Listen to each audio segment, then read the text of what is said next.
report. But first at 6, an unindicted co-conspirator. It's a label used to fear and smear and discredit you.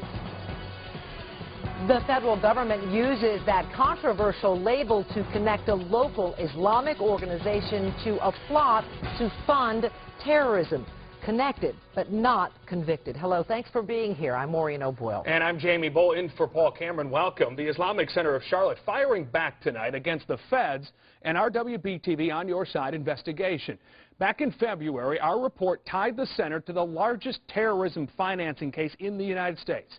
The Islamic Center's property is owned by the North American Islamic Trust, or NAIT, an unindicted co-conspirator in the federal terror case. Melissa Hankins been on top of this story from the beginning. She's live now in our newsroom. And Melissa, the center lashing out today, but they're not actually denying anything you reported. No, that's right, Jamie. They're not denying their connection to NAIT. They never have. What they're taking issue today is with the term unindicted co-conspirator. When I first asked the head of the Islamic Center about all this back in February, he said, yes, NAIT owns their property. But he said he did not know the Fed had flagged the organization. You are worried that there could be some links here. It concerns me enough to take it to my board. Today, Jibril Hough says he did that, and they decided not to dissociate. They're not guilty of anything.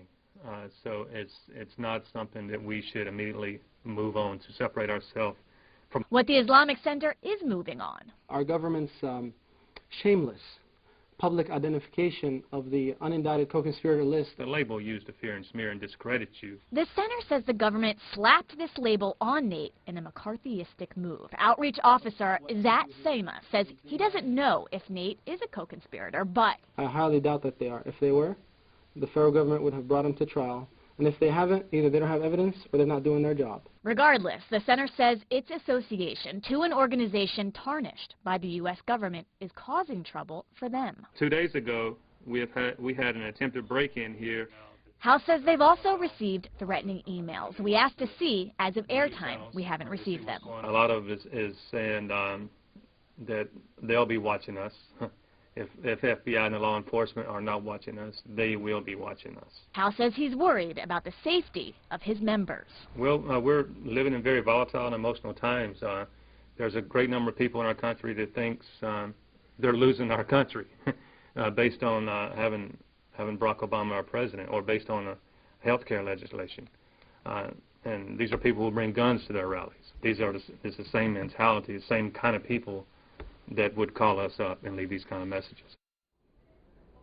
The Islamic Center says, quote, it has always condemned terrorism and any actions that support it in any manner whatsoever. Jamie, back to you. All right, Melissa Hankins live in the newsroom tonight. Thanks. Now, the Islamic Center has a valid argument here from the U.S. Attorney's Office of the Department of Justice. Quote here, ordinarily, there is no need to name a person as an unindicted co-conspirator in an indictment in order to fulfill any legitimate prosecutorial interest or duty.